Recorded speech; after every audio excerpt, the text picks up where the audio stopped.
ایک زمانے کی بات ہے۔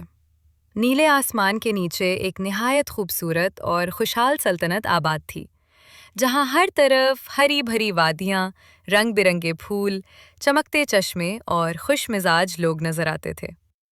اس سلطنت پر ایک نیک دل بادشاہ اور مہربان ملکہ حکومت کرتے تھے، جو اپنی رعایا سے بے حد محبت کرتے اور ہمیشہ ان کی بھلائی کے بارے میں سوچتے تھے۔ عطا کی تو پورا محل خوشیوں سے گونج اٹھا، چراغاں ہوا، جشن منایا گیا اور یوں لگا جیسے خوشی خود اس شہزادی کے ساتھ آئی ہو۔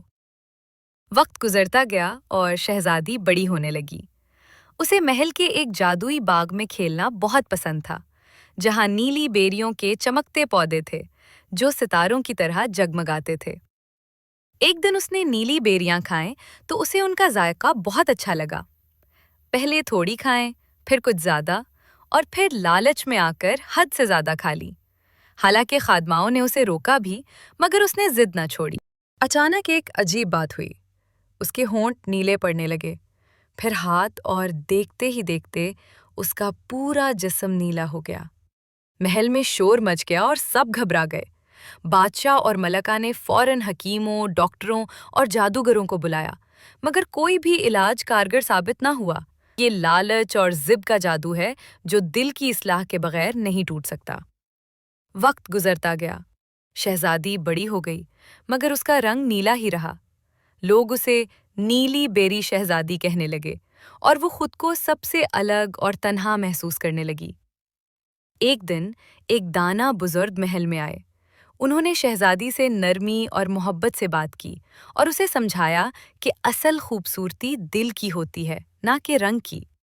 یہ بات شہزادی کے دل میں اتر گئی۔ اسے اپنی غلطی کا احساس ہوا۔